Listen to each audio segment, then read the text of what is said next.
Welcome to What's Right, where I talk to other songwriters and music industry folks about what they do and why they do it. My guest today I've known since I was a teen. We played hundreds of shows together as members of Callahan Divide, and he has a brand new album out right now. You can get it anywhere. He's one of my oldest pals. My guest today is Colton Fox.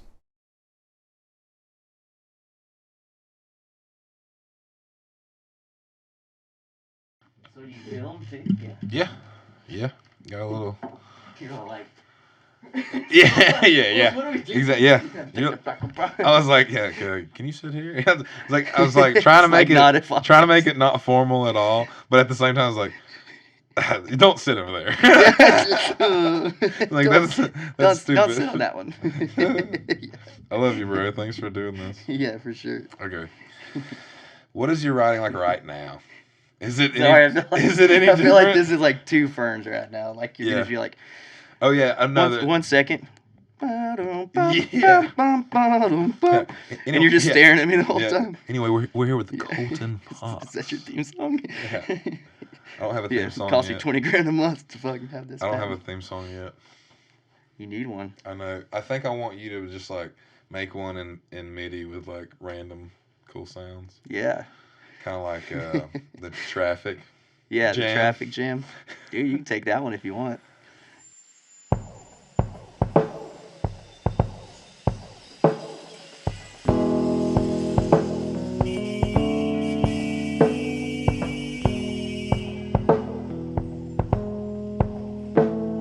That one's just up in the cosmos, dude. It's just one of the last ones on my Google Drive. I just listen to it every now and then when I'm in Dallas or something. Oh, you gotta send it to me. I love that. Like, did you just make that in Logic? Yeah, I literally just, it was like 2 in the morning. I just got back from I think it was Dallas. And I get so overwhelmed when I'm in Dallas or Austin. And it's to the point where it's like, I try to play music, but it's like, it's kind of like back when I did cocaine. This was a while back ago, but I try to play. Like 2 or 3 weeks I ago. And I tried to no. And I try to find songs on the way back from like my show. I was playing in Odessa a lot back then. So like got that cartel good, Yeah. At least that's what the seller said. That's what anybody says really. And that's probably where it comes from. Probably. But I was like, okay, yeah, let me spend half my paycheck today on this fucking little nuggy thing here. But I'd be driving back home and I'd be so aggravated at every song that's like not what I want. And it's like, Yeah. but that's just because it was drugs, and I just got antsy on that shit all the time anyway. But yeah, so anyway, the traffic song I wrote I got back from Dallas and I just needed a song that was just soothing, but like had traffic sounds in the background, so I could just be in a traffic jam in Dallas and just hear that smooth kind of jazzy sort of, I don't know what you call those keys, I guess bluesy keys. It's kind of like Oliver and Company style.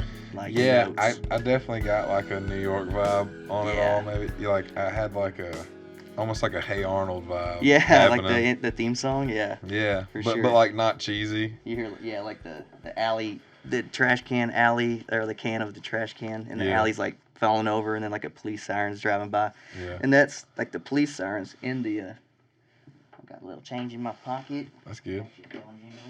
Mm-hmm. But yeah, it's got like the traffic noises of like a trash truck and a police siren and stuff going on. But in the whole time, it's like, doo doo doo doo doo. It's all peaceful. Yeah. It's like this is a good kind of combination. I'm definitely gonna play that track on. If You can have if you it, send dude. it over, I'm You gonna can have play it. it on this episode. Yeah, Are you making any other shit like that, or is that like? dude, just I try. Never. I try, but I mean, I just whatever comes to mind, Did you realize that you would become my hip hop producer? No, is this Ever? what's happening now? Is this it? That's Is this just- the official Well, it's signing like of it? I mean we don't have to Confirmation. sign anything. It's just what's happened Yeah. so far. Anything. The that whole I've steak and spit- eggs. The steak and eggs one. Steak and Yeah, I remember eggs that. and the sweater song. You came in that studio that night, and it was late, and you were in basketball shorts, and you're like, I've got this rap. I mean, you just got back from Memphis or something. Yeah, I got some shit I gotta get off my chest. just started like flowing. And it was like fast bars too. It wasn't like it was just like you had to get it out. I wasn't fucking around. Mm. Speed it up. I'm pretty sure I had a very important like job to do that Don't. night. I was like, okay, this sounds way funner right now. I don't feel like cleaning up this other song. Let's just do this. You can't not just see what the song Steak and Eggs is about once you play it. I just sent it to you.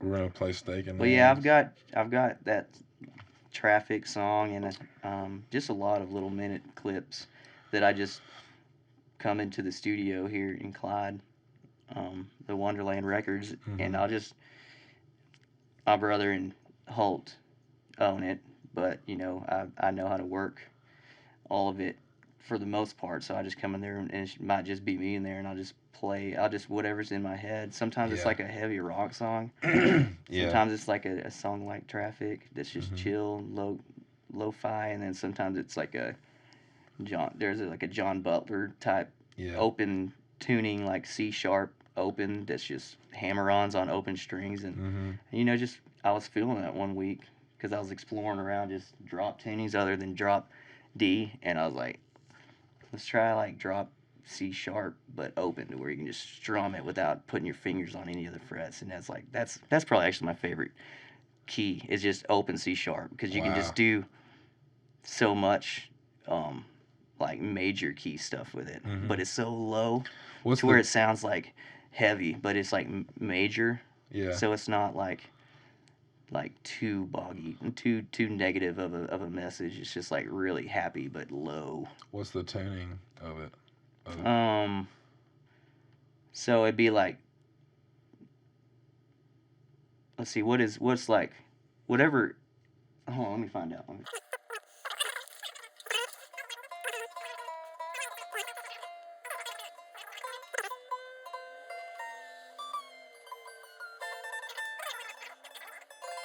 Wow.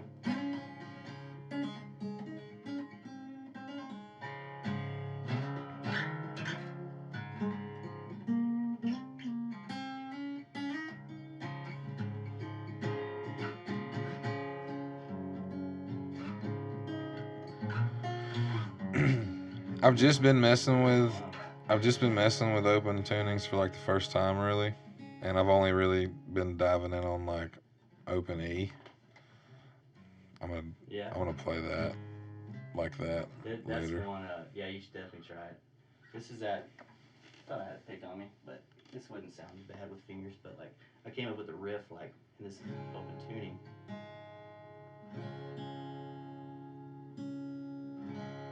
I don't know why people are always like the G string, man. It just never wants to work out. You're like, it's figure it out. It's always the B string for me. Yeah. It's always too sharp, but it's not the guitar's fault. It's just it's your probably ear. because the G string is a little too flat. It is the G string of it. But like it.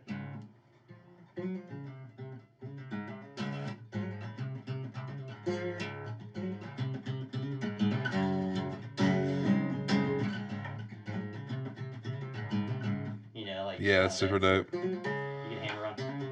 Oh yeah, I love all that.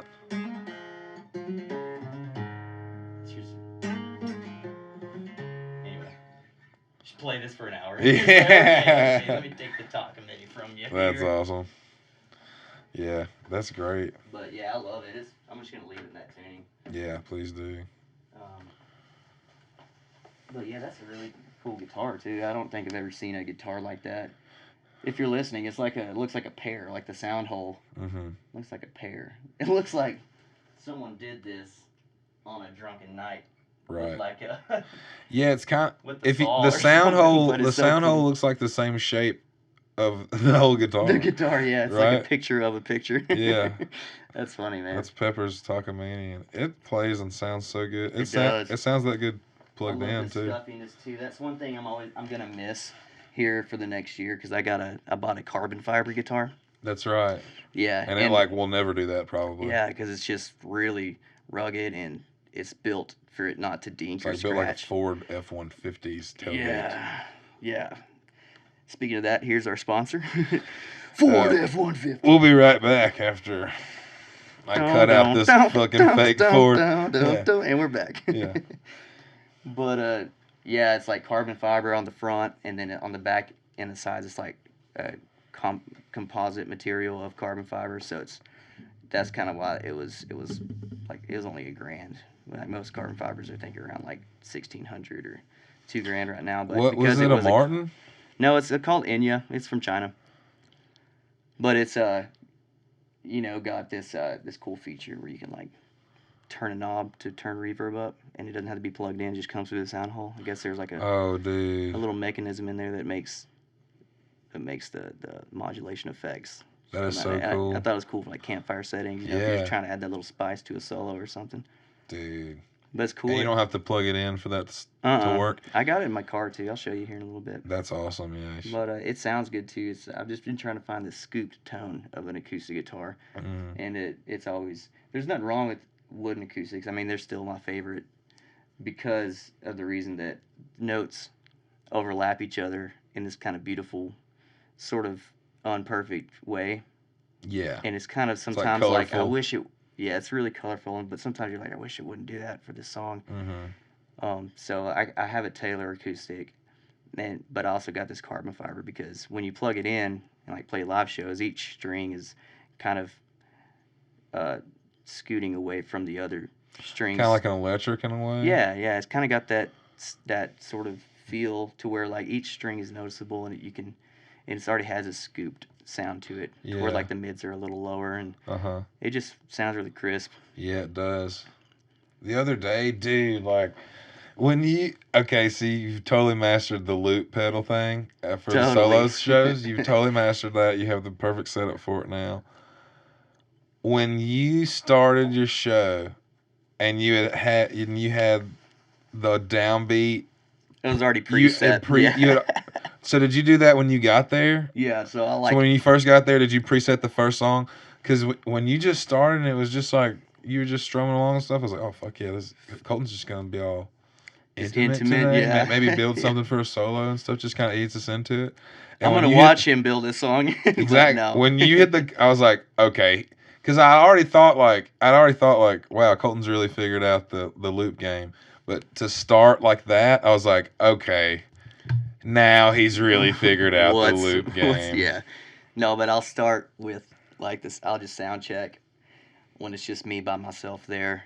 And then once the sound check's done, I'll figure out what song I want to start with. And then I just kind of had that upper hand to already put something big together before people get there. Yeah. And it's just kind of like, why? I got 2 hours to play here. Why not start correctly? Well, yeah, start correctly or like start in a really big fashion because I'm not going to be able to take like only 3 minutes to build something like that again without people being like, hurry the fuck up. Exactly.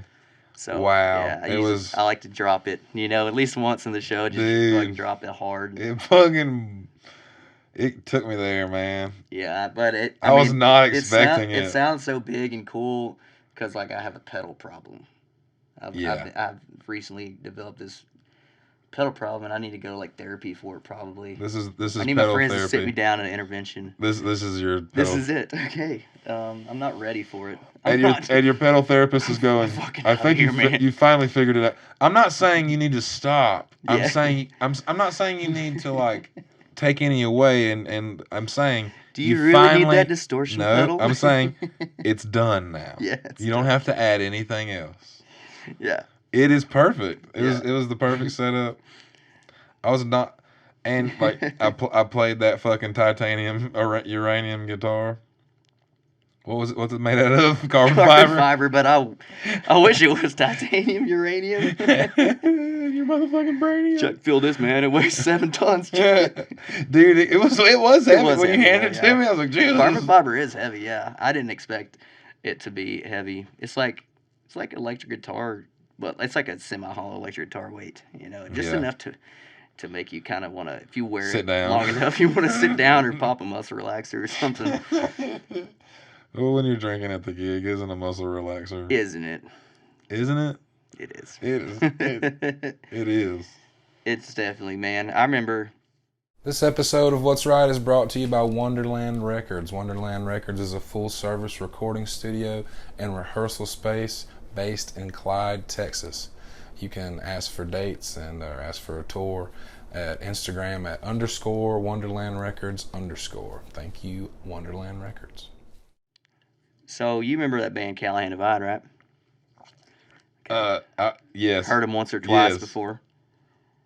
I remember we we used to take like a couple fireball shots before the show. Yeah, dude. I think that started in New Braunfels for some reason. It just felt right, and ever since then it was like a 1 or 2 shots before a show, and that always kind of loosens up, if anything, your vocal cords.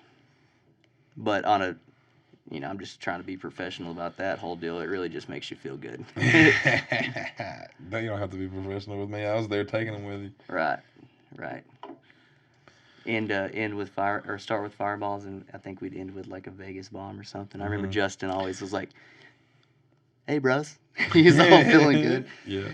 Got some Vegas bombs here at the bar. You could always just see his long ass Goldilocks from across the room. Like, oh shit, hold on, we got to go see Justin real quick. He's got these Vegas bombs waiting for us. It got to where, he would like carry a tray of Vegas bombs over, and his hair was so long, like when he'd set them down, like the tips of his hair would have little drippets of Vegas that'd bombs be dipped in there down like a mop, his pearl snap. Yeah. Oh man! After a while, his little tips were like colored, like a light green or something. Mm-hmm. Where'd you get your hair colored at? No, it's just Vegas bombs, man. Was he, when you first met him, did he already have a couple songs written? He had a couple songs, yeah. Were they worth a shit? Well, Justin, like, they're all worth a shit. Yeah, they're all pretty. But it's just sometimes the presentability of them, the way he introduces them, you kind of have to think about what it could be. That's fair. Not throwing shade on Justin. No, he would tell you that. He always just kind of is playing by heart. Yeah. So it's like a melody could. I'm just we a could make structure another person, one, maybe. dude. I'm a structure guy, so like, if the chorus is different than the first chorus, it can be different a little bit. Like, but I mean, it can be different as in the sense of like it progresses maybe with another little instrument or like a rhythm pattern going on. Yeah, maybe like a hook repeat or something. If it's like totally different, then it's like I can't. My brain just doesn't. You're like this is almost jazz.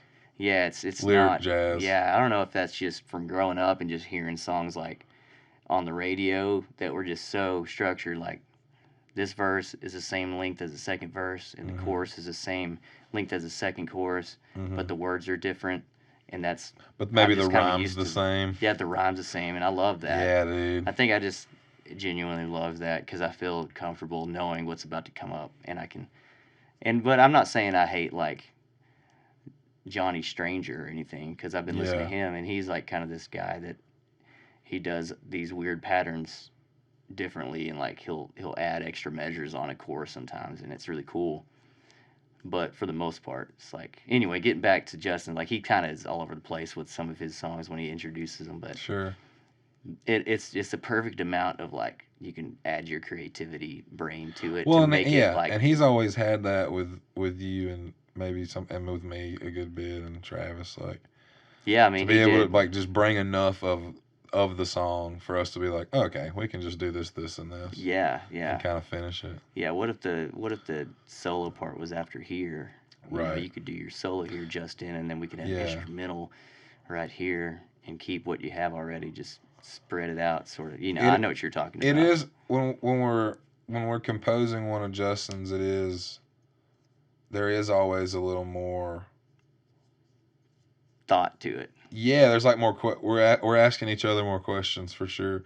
It's almost like, because when I'm presenting one of mine to everybody and we're like in jam position, it's like I'll just let you know what I what I'm not liking. You just totally don't like about if it's exactly, because anything else is like no, you kind of just fine. Wait till the vibe goes away and you're like, okay, we gotta stop here. Exactly. We gotta make sure this vibe's staying on track. Exactly, yeah.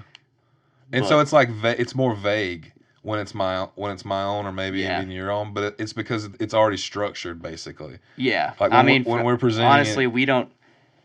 The four of us, we don't care about me and your songs as much because they're just like it is what it is. But with Justin's, there's so much room to just. That's why I feel like Tin Cup. They're all so good. They're all really good because we're like we care about it. Because Yeah. like, man, this is such a good song. I mean, our songs are good for sure, but Yeah. we don't leave enough room for improvisation or like changing That's up the true. song I so think much. also too, whenever it's one of Justin's, I think we maybe even if it's subconscious, I think because he's more experimental on the composition side. He's a little bit more experimental than us, but you and Well, I he listens to Tool a lot. he listens to Tool more than us, but you and I are also producing records for people too, and so like structure is It's kind of like important, yeah. it's like more important, and so he is like cut from the cloth of like fuck structure, and Stevie Ray so Vaughan just kind of shredding when I don't exactly want to shred no more, and yeah then start yeah singing again. Yeah. and he likes live albums and stuff, and so Mhm. it's like you combine all that stuff. It's like when we're asking more questions on his songs, we're also just allowing his voice to shine through Yeah. on like compositions and Dude, I stuff. love the fact that like on this upcoming album, you know, we already have like 3 songs probably in the batch ready to go, but I'm excited for like the 1 or 2 of his that are Yeah, gonna make the album too, because they'll be the best ones. yeah, you ain't gonna skip it. Nah, You're just gonna be for like, well, sure, man. let's see what this I'll catch myself skipping one has of mine or yours, for sure. but I love the Poplar album I do because too. it's like one vibe or the other. Like the first, I think 6 songs are really, really kind of captivate the energy and like the feeling of just being like on the road and just our mindsets. The first 6 songs were kind of just dark and Yeah, sort of like had this nuance about it that was sort of like it gives me a nostalgic flashback listening to those first 6 songs, and then the other like 7 songs, the other 6 is like funner, and yeah, it's kind of got this. It's still kind of dark because that's just who Callahan Divide is naturally, just kind of this yeah. eerie sort of But we're like a dark funk. comedy. Yeah, it's not like I hurt myself today, kind of Right, depression right. songs. It's just like heartbreak songs through like the atmosphere of like rock and roll. Exactly. And just with the ambient darkness vibes that are going on in the background, with the Mhm. organ or like that haunting reverb slide guitar going on. Yeah, it's like it sounds it's dark. It's like even when the subject matter isn't all that dark, we just like darker tones. I want a I wonder organ. why. I want an organ that's dirty, and I want JT. I mean JD. I want Justin to set his own tone. I don't want. I don't want. Don't want I any don't kind want of the engine. outside I don't really want influence. the engineer to come in and be like, "We need to brighten this up." It's like that's really not No. the point. Like brighten up something else. I don't know. You know. Yeah, I Brighten like. up your I don't know ass why out that of here. is. I don't know why that is. I don't either. I think some of it was like this is maybe just assuming and making up something, but I think some of it was like when we were gigging with other bands that were considered to be like in the same kind of circuit that we were gigging in. It was a lot of really chimey stuff going on. It was like the acoustics were really bright and all the electric guitars were really bright, and I was Yeah. like, there was something about that I didn't necessarily love. Yeah. It was kind of done too much, maybe. Like, I don't know. I always Yeah. feel like I was wanting to not go with the grain 100% because I've never been the person who wants to follow the cool kid because I feel like the kid following the cool kid, and I don't like that feeling. Yeah. So I always kind of, even if it's for the sake of not being as popular, just not following the cool quote unquote what's sounding good right now because I feel fake if I do that. Yeah, I do too. And it's not like the music I'm making is because of that. It's not generating out of the fear of falling into a bubble Yeah. that I don't want to be in. It's just I think that's just has some underlining effect, like maybe that's why. But I mean, even if that wasn't the case, I think I still would just be into darker music no matter what. If I just didn't know anybody in the world, Just darker and tones and and that's stuff. what was only culminating in my head just by myself, I think I'd still veer towards the darker tones. Yeah. Are you gonna do another solo I want to really record? bad, dude. I got 2 kids now, and I wake up early as fuck in the mornings, unwillingly. But I love when I don't drink as much anymore. Yeah. So, a big reason I don't is because I know I have to wake up at 7 in the morning, Yeah. and I don't like feeling like shit anymore. It just feels better to feel good in the mornings. You can just take on the day. Even though the night would be great, just fucking, hey, baby, yeah, but like the next morning sucks if you had too many drinks the night before. And I'm 29 now. Like back when I was 25 and under, I could just wake up after a party and be like, yeah, Totally fine. let's go. But now it's just got to really count my steps, my drinks, and but yeah. What were we talking about? I was talking. Waking up early. Yeah, I was asking if you were gonna do another solo record. Yeah, so yeah, that's right. Yeah, I definitely want to answer your question. I am going to. I have so many freaking songs, dude. And I have a lot of people saying, dude, put it out. Yeah, dude. Whether it be like, the song I have called "The Ring." Like I remember Boone Dugan just being like, dude, I love that song so much. Put it out, man. And I got my wife, saying like certain songs she likes a whole bunch. What's a couple of hers? She likes Spade a lot. She likes this newer song I wrote called Us. Yeah. But it has to be a certain way I play it, because I like have that song, but it's like a low key acoustic version, or it's like this major drop D version that has a riff to it, and she's like only wants to hear that version, and I'm like, yeah, that's why we're That's together. why I love you. Yeah, because I was hoping. Yeah, that's cool. Because the other versions just really catered to someone else other than me. And when we get together and we're like showing each other songs for Callahan and stuff, how do you determine which is something that you keep for a solo project versus something you share for a Callahan project? so I was thinking about this on the way up here. And I think just the overall tone of the song is just the difference there. Like, if I can easily make it out to be like, this is like way too hardcore, because I'll be writing some like songs where I'm screaming in it, and like the song White Rock Lady, it's an exception because I'm just like, it's more so of a scream like Clay Landy from Six Market.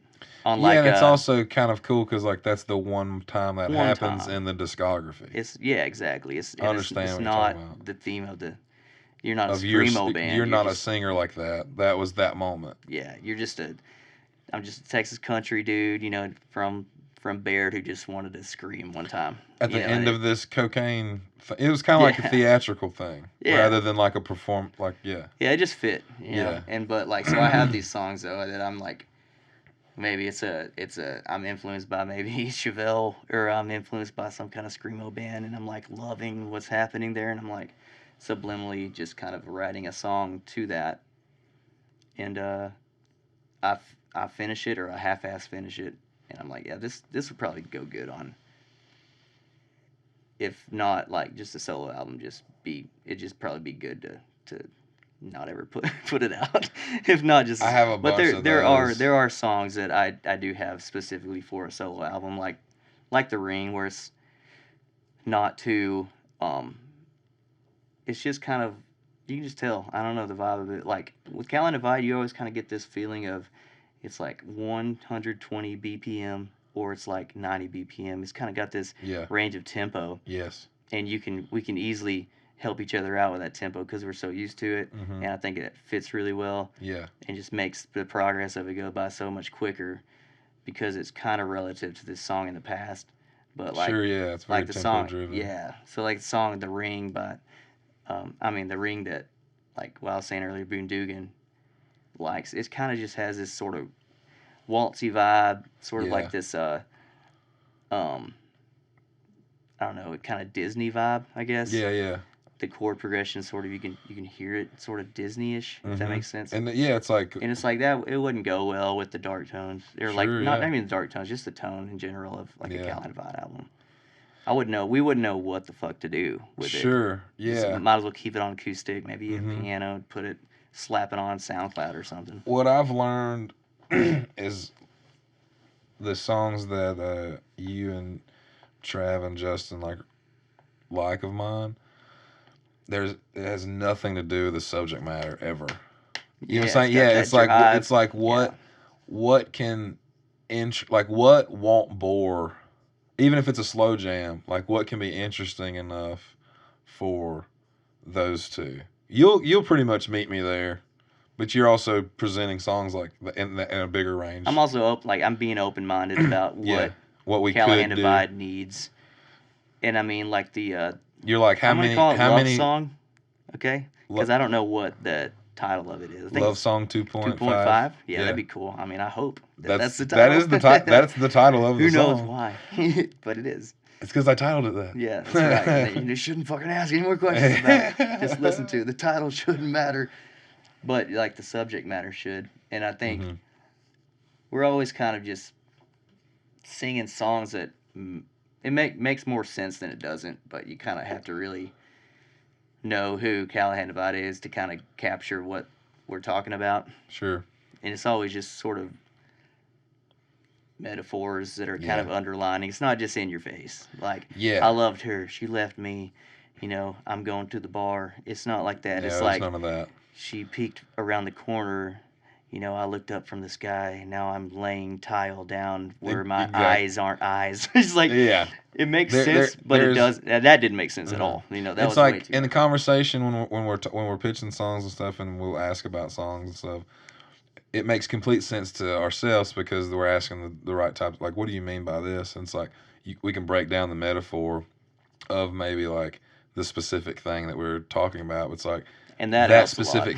It helps the band make the song, craft the song, but it doesn't help the listener in any way because that's not important. Because it's whatever they're associating that with, what they're feeling. Yeah. And I love that. I love like, multiple meaning songs, like songs too. that have lyrics you can just interpret yourself. It's too. not just spitting it in your face like this is what the song's about. I do love songs like that because sometimes you just like to go down a back road and listen to like an old school country album or something, and it's just easy and comfortable. You don't have to use your brain. Yeah. It's just you're in the moment. I think that there's some early Cali D that allows for that too. Like they're like sure, like Hell of a Night. You got, well, sure. I was thinking about like, but yeah, like Do You Miss Texas? I was thinking about like Do You Miss Texas? That's pretty Texas country, like. Yeah, like that the lyrics, is a back road jam. The lyrics are country. It's just a back road jam. You don't have to really think. There's no metaphors or any kind of examples in that song being used to depict what the song's about. It's just straight up telling you. Right. And I think just the wordplay on that whole album is like that, but or the songs on that whole album are like that. But the wordplay is just.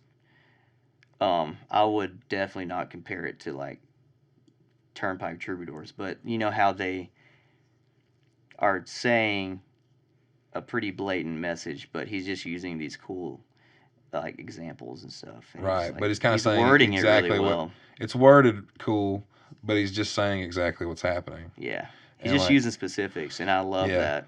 Yeah, and the more we made records together, the further we keep getting away from that, and I like that journey. I like it because the music shines more.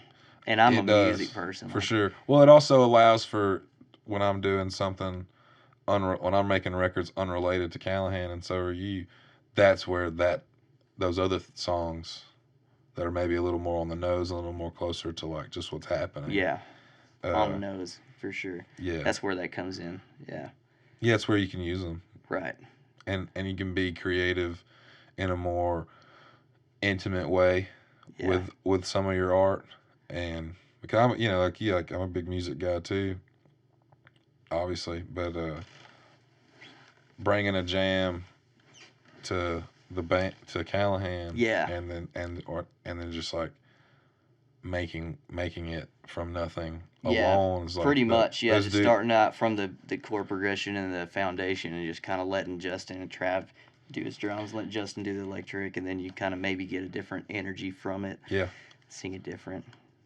But I- yeah, I like the fact that I'm a big music. Like, I'll always write music to a song first. I'll come up with the chorus probably second. But dude, I've been like on this block for like, I feel like a eternity. And I maybe have written like maybe 2 songs this past year. Granted, I've been like busy as hell with like You also have plenty with of like songs. family priorities, you know, Yeah. and I worked at the Notion Sound Studio on Oak Street here in Clyde before we shut it down like 3 months ago or 4 months ago. But I was busy with like Boone Dugan and Della Rose and No Comply and like several other artists. And it was so fun to be able to like enjoy that other side of the coin of the music industry, just producing people, not really just making your own music and touring, but incorporating the ideas you've always had in your head and being like, wow, this song right here, I've had this idea that would go perfect with it. And so you kind of get that out and you get that energy out into the universe, and you don't have to have it built up in your head anymore. Yeah. And so that's been so fun. I've just forgotten to write. But I remember you telling me like not too long ago, you're like, maybe you're just caught up with writing. That's and right. That was really nice to hear, because it was like the first positive thing I've heard about not being able to write all year. So I was like, maybe I am just stressing out too much. Maybe I don't need to think about writing and just think about what's here and now and just doing that. And then when a song comes to me, it finally will. And I can just spend 30 minutes on it, and then that's kind of when you know it's a good song anyway. When just like less than an hour and you have it pretty much done, like, yeah, this was just meant to be. This is a song meant to be. Yeah, and I'm not telling a 20-year-old that. I'm telling somebody who's written songs for a decade or more. Yeah. That. You know what I mean? Yeah. Who's living life and has like obligations in front of him more so than just a song. Right. And all of those things, giving the time and being present long enough, all those things will build up and give you your next song, you know. This episode of What's Right is brought to you by Andor Peppers. Andor Peppers is family owned and operated. They have small batch fermented hot sauces and smoked spice mixes from garden to bottle to table. They have physical locations in West Virginia and Florida. If you can't find them there, if you're not around, you can go to andorpeppers.com. Thank you, Andor Peppers. No, you're right, dude. I remember going to Odessa the other day and with you, and It's so fun. it was such a good message you sent me about all of that. And it's cool you have a kid now too, so I can. You can believe me. I can believe Again, you. I can believe you. You we can fucking relate fisherman. You. No, I'm totally kidding. That's fine. I called you fisherman one time, like 6 years ago. Yeah.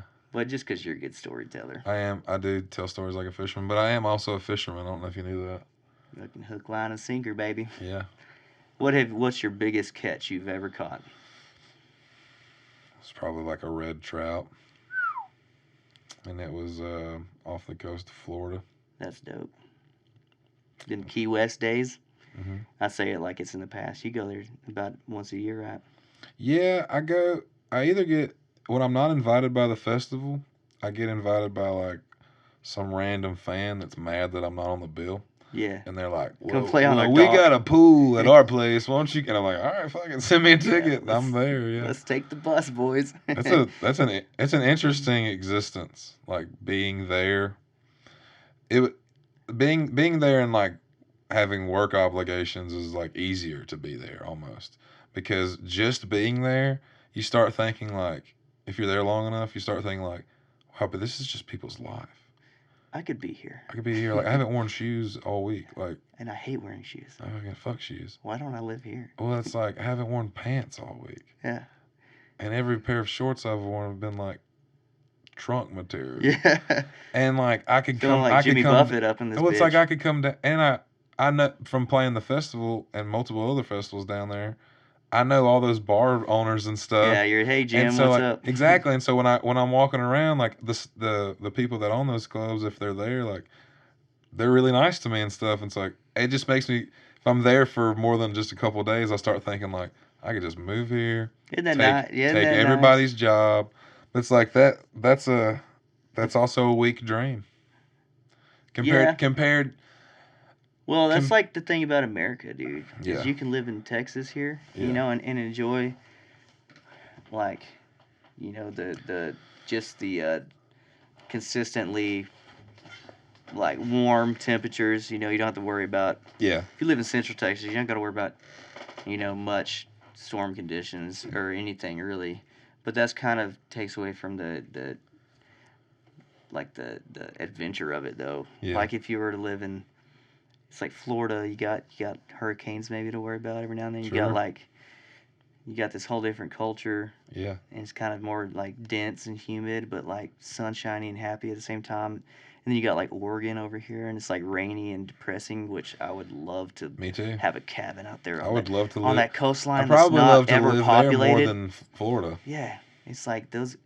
I'll be on like Aerial America, and I'll be watching like places like Oregon and Washington and Maine, and it's like the coastlines are so different than California and Florida because it's just vacant. Like it's just you on the beach, and it's like it's not hot and humid there. It's more It's so like just overcast, but you're still on a beach, but you don't have to worry about, like, I got curly ass hair, so you don't have to worry about it getting like fucking frizzied up as much, I feel like. Mm-hmm. And that's kind of a big deal if you're trying to look good, you know. But like, yeah, dude, I'll be on Aerial America, and I'll be seeing Maine and like Vermont.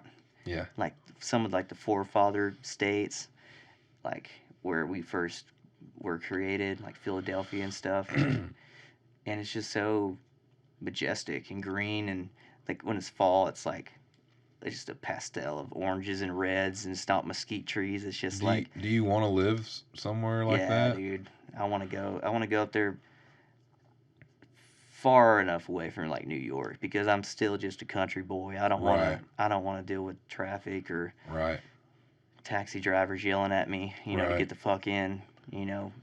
But I just love it's kind of like the contemporary idealism of like small town Texas, like a place we're living in right now, but it's just prettier and just more, I wouldn't say more cultural, because you got so much culture here in Texas, like between cowboying and like rodeos and like state fairs. Like that's great. I love that. Yeah, but I think you just mean a different culture. I love that. I've loved that for too long. I just want to explore. You know? Man. Now I'm getting older. I just want to test the waters of other places. Yeah.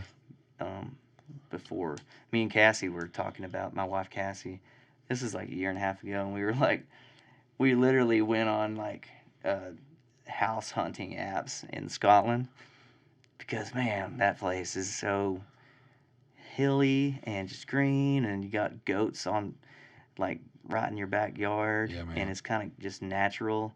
Yeah. And it's a little more costly, but you know, fuck it. I'd live in a little house made of a straw roof, you know, with like a sheep. Smurf, yeah. You know, like Sound of Music. You know that little 100% that dirt trail she's walking down before she gets to the mansion. Yeah, with a little brick wall. Yeah, and it's like that's like a lot of just back roads there, and it's like, man, what a good feeling just walking down that with seeing like fucking sunflowers on your left, or if it's rainy. There's sunflowers just seeing, in Baird. There is. Yeah. I fucking ripped my favorite pair of jeans one time through a sunflower patch. I didn't know they had thorns. It's like a rose. Yeah, they're thick as fuck out there, too. Man, is there something fairy tale-esque about it? Or is there just something... Yeah. Really, dude. I think so. I think seeing a lot of these like Disney shows and just seeing I don't know, whatever in the past I've ever seen in a movie about the UK is just, of course they can present it in the way that's so pleasant. But I mean, you can just go on like you know, like a house hunting app, or just Google Maps. I've taken a troll down Venice, like on Google Maps, just clicking that arrow, just seeing what's up. Or YouTube, walking through like Tokyo, Japan on YouTube at night. You see like these just these traditional looking buildings. I've absolutely done that. And it's so cool. And it's raining, and it's like no one's on the street, and you're like, why are these roads so thin? You know, you can only get one car. Because all the people are thin. Yeah, and they all ride bicycles and stuff. That's probably why they save money on road width. Mm-hmm. So I don't know. Cultures are cool, and I just feel like only exploring the culture of Texas, which is definitely in my like top 5, would not be fair for any individual just to experience one in a Yeah. lifetime. Yeah, for sure. Yeah, I'm constantly looking on like just through Airbnb, like what's in Ireland Yeah. next week. Not that I'm going to go any, or not that you can book anything in Ireland next week, but like what is there? What's poppin'? What's going on here? Yeah. Yeah. I don't know. I Google searched the other day. I was like rental homes in Romania. I don't know. Why not? Yeah. Yeah. Let's see what it's about. And it's cool. Europe's cool because you can. It's like you could do, speaking in music terms, you could do a radio interview, but you're going to like 6 different countries instead of just One state. driving around one state. That's so so you get crazy. to experience 6 different countries and their style on how to cook and like their style on what they think like. I'm sure it's kind of all similar, but to an extent, as far as like the basics, you got your complicated sort of thoughts that I'm sure different countries think about, but yeah, that whole like area right there, dude, like Rome and Mm-hmm. Italy and all that, dude, that'd be cool. Just to go live there. I'll be a hotel worker. I don't care. Dude, yeah. Because once I'm there, I'm nobody, and that's nice. That's I'm what not I saying was. I'm somebody here, but it's like I'm definitely nobody there, Right. and I get to start it like new slate. That's what I was gonna ask you about. Like, And it's not just even me. if you were moving somewhere in the states, like if you were to move to Oregon, if you were to move to PA or something, like, would you like sell all your gear and just like start a new life, or would you go and be like, here's my resume to like some studios and be like, Yeah, I so could, I I could, like. I could engineer and produce if you need some more. Yeah, like I was saying, I had like a pedal problem earlier, so I would keep all that shit. Yeah. Would you gig? I would gig. I Yeah. would definitely try that out first because it's what I It's just what you I do. know. It's Yeah. just what you are and what you do. Yeah. And you never know those. If you're like up there, it's not typical for you to hear this kind of country Americana dude singing a set, You would and so really you turn might some shine heads. a little more. Yeah. You would It's definitely not shine typical more. there. It's so oversaturated here. You do something pretty different, but at the end of the day, to just the average listener, it looks the same. Yeah. At the end of the day, I got that twang. Well, sure, but I'm talking about like it looks like there is a person playing a set here. Yeah. Like it looks like that. Looks like Even here it just looks like, and then over there it'd be like an act. Exactly. Like, wow. Exactly. This is like they got this person here. Maybe it's what I hope. That is what what happened. leaving the state feels like. And even, I mean, Oklahoma isn't really much different than here in regards to that. But even when I go to Oklahoma, people would still turn around and be like, man, they're good. Not that they're surprised that there's live music, but they're surprised they're like, this set is good. Yeah. But in Texas, it's just like almost impossible to surprise anyone. Exactly. It's like you got Texas, and then Oklahoma's pretty similar. Yeah. And you got Colorado, who's fucking like this redheaded stepchild who's like not part of the family. And then you got Wyoming, who's just like Texas too. So you got the state in the middle is Colorado, and it's like you can really like they dig it political pushy, like sure, but they left sided. And we're not gonna get into that, but no, but that's fine. But it's a totally different like not just the politics and just all that, but just the culture of it. It's like yeah, Colorado, man. Let's ski some slopes, and they're legalized, so that helps. All of their habits are like healthy. Healthy, yeah. All of our habits are like, we're drinking, they really care. Drinking Coke and whiskey and smoking. They really care.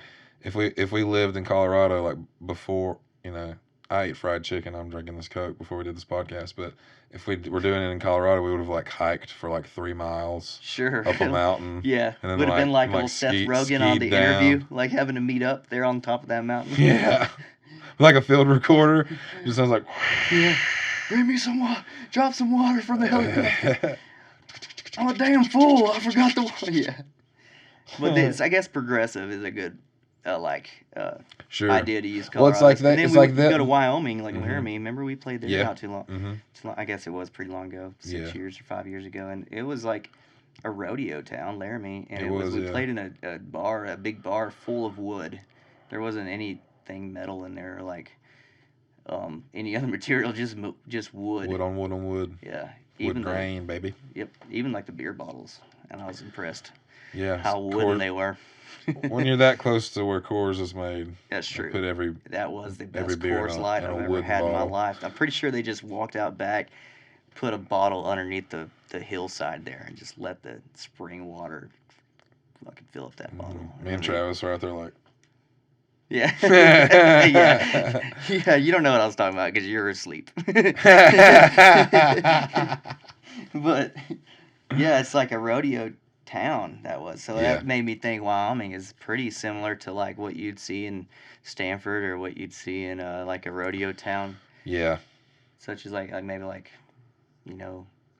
Amarillo or something. Like, I don't know how rodeo town that is anymore, but it felt like that. Yeah. Just like not too much difference of a cultural change. It's just it looked prettier outside and the weather was crisper and you had no mesquite trees. Yeah. I think Amarillo does have a couple more cultural options than just the cowboy way.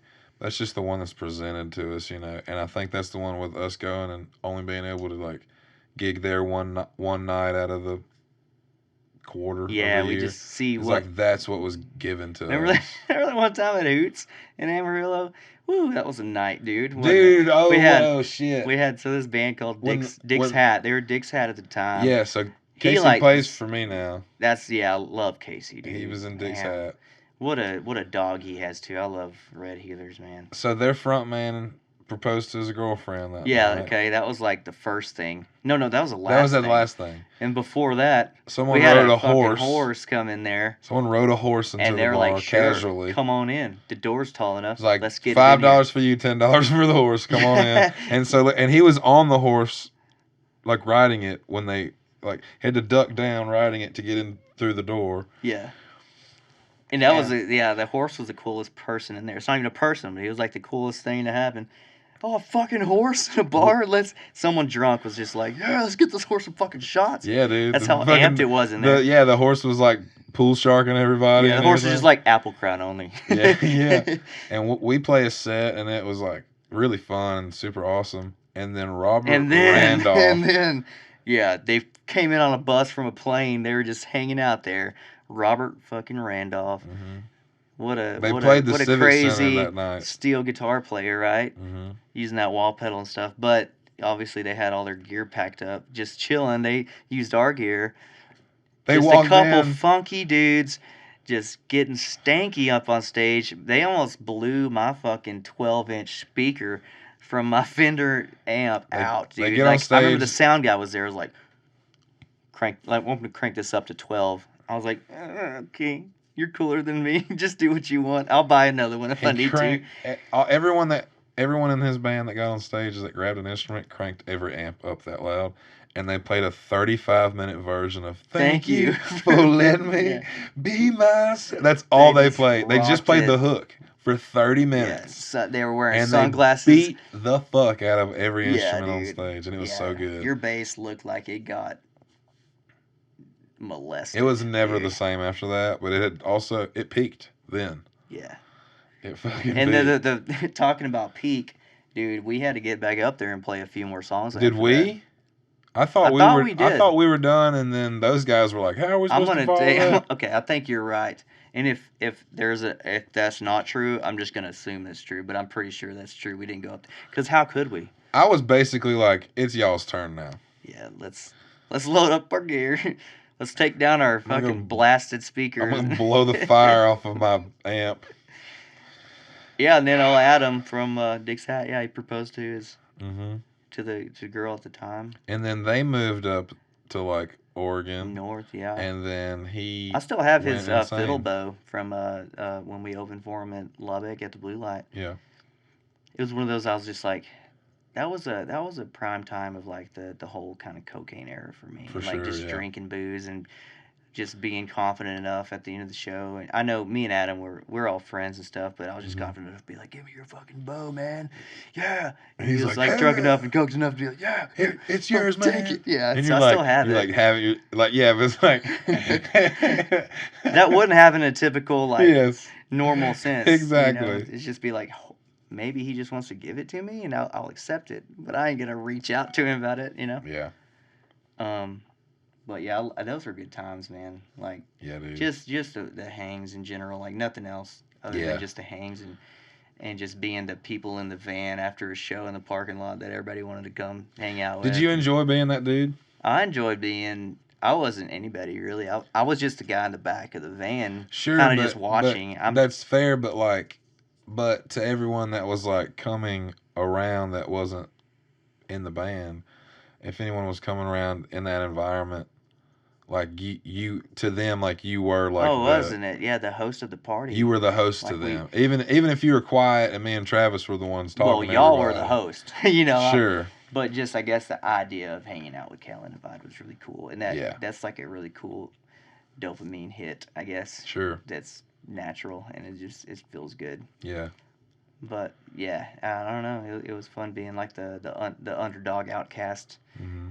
That it was kind of like Rush. Like, they're like have a cult following. Right. You know, it's like you gotta you like Callahan You either Divide, love Rush or you fucking hate Rush. Yeah. And that's exactly how our band is. And I love it that way. Yeah, you definitely get your true fans that way, your true followers. There was no one was ever on the fence about us. Mm-mm. They were either with us or they weren't. Mm-hmm. That's very true. No one was ever like, sometimes it's cool, but sometimes I don't. You know what's cool about not being cool is you get upcoming bands covering your shit because you're not the most popular or coolest. Because we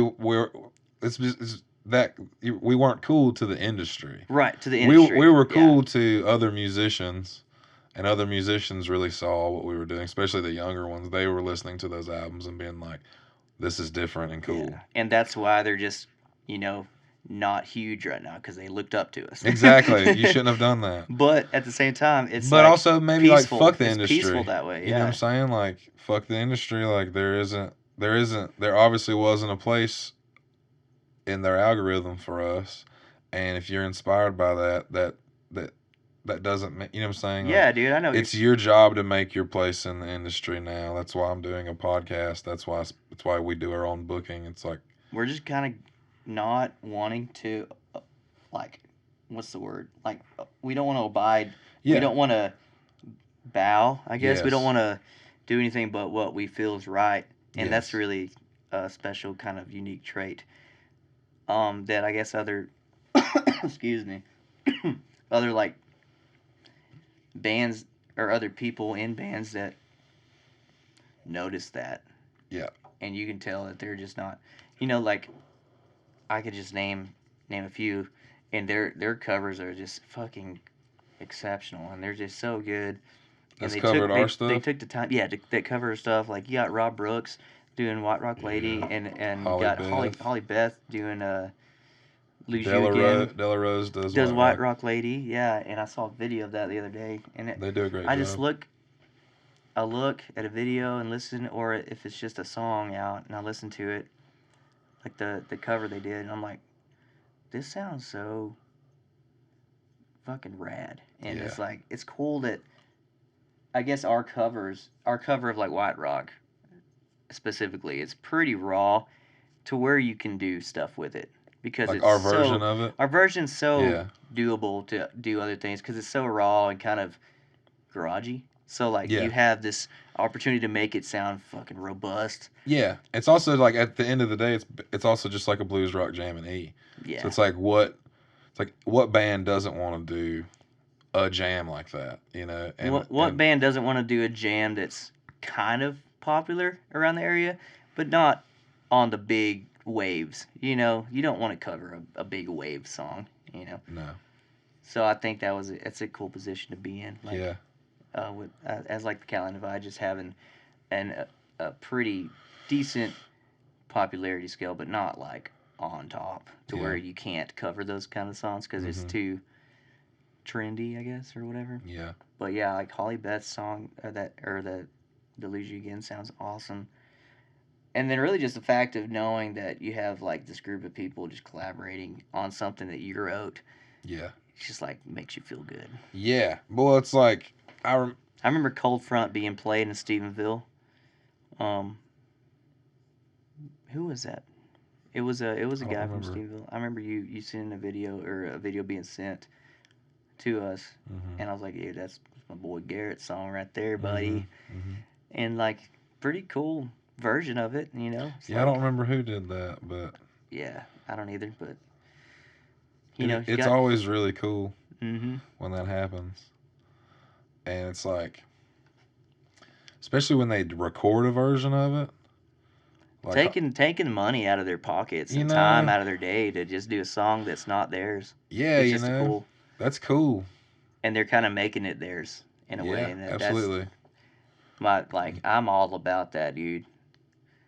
Um, I have he's such a good dude, and he's just really nice. His name's Scott Haley, and he's the one to do the song "Happy" Yeah, for Callahan I don't think Divide. anyone else has recorded a version He's of just that so yeah, and he yet. nothing yet, and he's just so adamant about it and wants to fucking do it.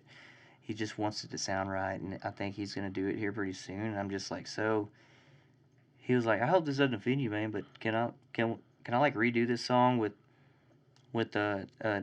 another studio and just I just like it, and I hope you don't say no to it. And I was like, dude, no, He's like, I don't please. give a shit. I have like zero fucking ego nowadays. Yeah, Like, man. please do it. That's so He's cool. like, I'm not doing cocaine anymore. I don't have an ego. Yeah, yeah.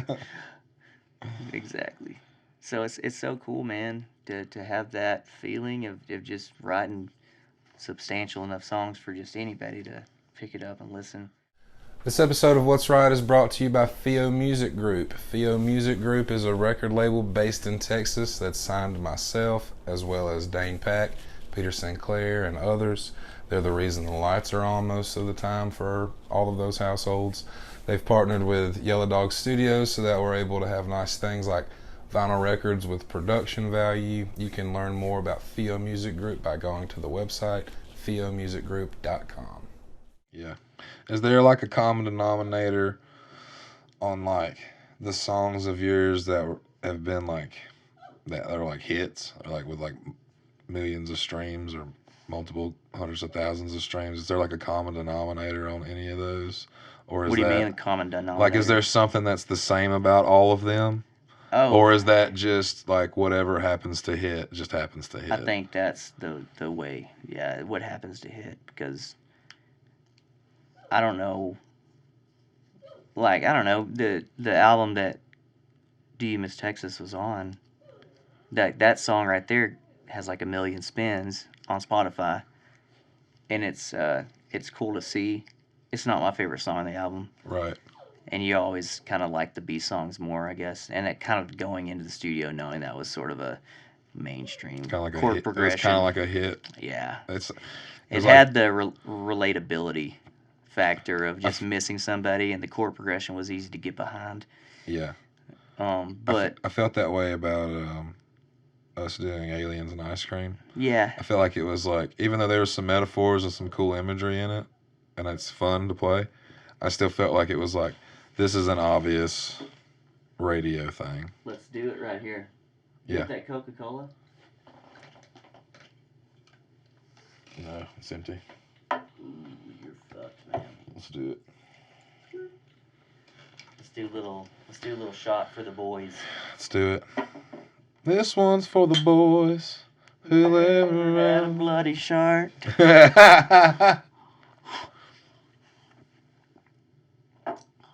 Yeah, but no, I wouldn't recommend that Shania Twain documentary. It's pretty boring. Really? Unless you're a Shania Twain super fan, I guess you would like it. I started it and I fell asleep. So. It's pretty mediocre of a documentary. I mean, for I was waiting to see like Shania Twain, once did heroin through a fire hose, but it wasn't that. It was pretty contemporary and exactly what you'd think her upbringing is, and it's nice and comfortable once you finish it. But I wasn't looking for comfort. yeah, I at the time. wanted to hear about her and Stevie Nicks having like a cat fight in a parking lot somewhere. Yeah, exactly. Just never was gonna happen. Mm-mm. Like I would have rather just another Shania music video than like a 3-part documentary.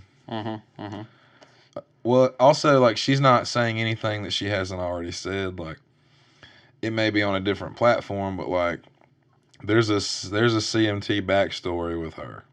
There's probably a VH1 story. I'm not sure, but like she has said all of this shit on TV for 30 years. 30 years. Yeah, or more, you know. Now that, like, there's this... Or she probably hasn't said it in about 25 years, but before then she was saying it for 30 years She prior. was, but now that there's, like, this movement of, I guess, like, female power, that documentary's perfect spot to put her out there. I was this, you know, she's also country awesome. / rock star person who's really just cool. going against the grain. Love it. Yeah, no, it's a great time. And it's actually... I told you it's mediocre, which it is for what I was trying to find, but I did see the underlining ideology of it being like she was going against her grain in that time as a female trying to do her own rock star country thing, and it worked because it was so good. She's like English Selena. And it was solely because the music was just good. And it wasn't anything political or like attached to it. It's just good shit. Good stuff. And like I love that story, and I love the story. I love the idea of that documentary. I just I was bored with it because I was waiting to see, you know, them getting a cat fight in the parking lot, you know, at 3 a.m. at Walmart. Yeah. You know. I guess I'd already knew that what was her husband's name that was the producer? His name was like Mutt. Yeah, he did like AC/DC, and he did a lot of those. Yeah, wasn't his name like Mutt? It was, yeah. Right? Something like that. I think it was Mutt. I'm like 99% sure it was. But he was rock star producer who did like AC/DC and a lot of those bands, and he took her under his wing, and it's a cool love story. They just happen to fall in love. Yeah, it's a very nonchalant Johnny and June sort of. Very nonchalant. Yeah, it's like Johnny. It's like Johnny and June is like the touring version of that story. Yeah. And her and this guy is like the recording version. And the recording music in one place is so much healthier for everyone involved than like gigging and like, you know what I'm saying? Yeah. Touring can get crazy, dude. You get crazy. tired and you get like Do you miss like going out for like long? No. Yeah. No. Yeah. I didn't think that I love being a homebody now, dude. Yeah, dude. Just seeing my kids and yeah. Because it's just not about me, and you know that too. It's so nice for it not to be about me. It's so nice to just be like the person in the corner and just trying to do the best you can for your little offspring there. Yeah. Because you trying to do what you can for them that you could never do, and just make them as smart as they can be, like as quick as possible, and just teaching them lessons. It's just so satisfying. Yeah, I was saying this yesterday. It makes you a better person because you're like, this is a lesson I need to teach. I never have done life. I've never like lived by this moral of this lesson, but I know it's the right thing to do. So like you learn that lesson too while you're teaching it, and it's so it's so fulfilling. And you can I'm learning too. You can say lessons, but it's also like to teach that lesson, you have to embody that lesson. So therefore, you like learn that lesson too. And it's like, wow, you just know what's good, what's bad. That's very true. Like, basically, fatherhood is like a compass for sure. Yeah. And I love it, dude. And I'm just like being a homebody now, and I'd be crying, dude, if I was like on the road all the time. Yeah, that would. I could do it maybe once every other month, just do like a 4 just like go tour. Yeah. Because everybody needs their getaway, you know. Yeah. Well, you'd also be making pretty substantial money. It would. That week. It would definitely be a plus for sure to be able to come back with some dough. Yeah. But, you know, I just like going to a gig, one-offs, 2 or 3 hours away even, and you're like, I'll go home. Yeah, I'm just gonna go home because why would I stay here? The shitty part, why am I gonna spend money on a $130 hotel when I could buy another guitar pedal? But I'm like over here thinking, dude, I go to sleep at 2. Still, I haven't gotten over that habit. But the shitty part is I have to wake up at 7. Right. So I'm living on like 5 hours a day. Maybe 7 hours of sleep if I'm lucky. If the kids are just like sleeping. If they're all doing really good. But I'm counting on 7 in the morning, and I'm counting on like 1:30 or 2 at night when I go to sleep, and I can't help that because I'm still a night owl. Yeah. But I just have dad job Sure, to do. man. Yeah. So it's like this little battle of rock star and parenthood at the same time, and it's nice. It's not because even a battle, You don't really. need much more than 5 hours of sleep to Right. function as Right. long as you eat healthy. As long as they're in a row. As long as they're in a row. As long as you get that backhand ready whenever you need. No, That's I'm funny. totally kidding. That's funny. Totally kidding. I'm definitely not advocating just domestic choked his bunny. abuse, but yeah, it's fun. It's tiring as hell Yeah. at 7 and 8 and 9 o'clock, but once you kind of surpass that, you know, I'm not a big, and the sucky thing is I'm not a coffee drinker, so it's like I'm not either. nothing to like help me out. And And like you're not Red doing Bulls are cocaine fine, anymore. but I'm not doing cocaine, you know. I'm not sniffing a rail, changing Liam's diaper. Not anymore. Not anymore, but but it's nice once you kind of, and like Red Bulls, like Yeah, dude. if I have one in the fridge, I'm not going out to get one. Right, you know, right. I will make it until 9. I will find a way to get to actually open my eyes up wide enough to be like, okay, the day has started, Yeah, and dude. it actually feels nice to see the sun come up. I'm riding that boat as well. I'm a sleep training guy, and he's doing really well, but he's also just like teething at the same time. And so like as long as nothing's cutting through, he's like pretty great, and I can get that 5, 6, 7 hours in a row because he's getting that in a row. Like every time a new tooth decides to come through, it's like, all right, we're both in pain right now. Yeah. I feel you, bro. Yeah. Well, let's wrap this up. Thanks for doing this. Yeah, thank you for having me, man. Fuck yeah. Thank you for the awesome furniture that I get to visually You can have it all. Just witness take it and also sit on. Take everything with you. Yeah, when I'm you gonna. go. I'm gonna for sure. Probably that Buddha statue, honestly. Okay, everything but the Buddha statue. Oh, fuck yeah, man. No, but thanks for having me, Garrett. Appreciate it. I love you, dude.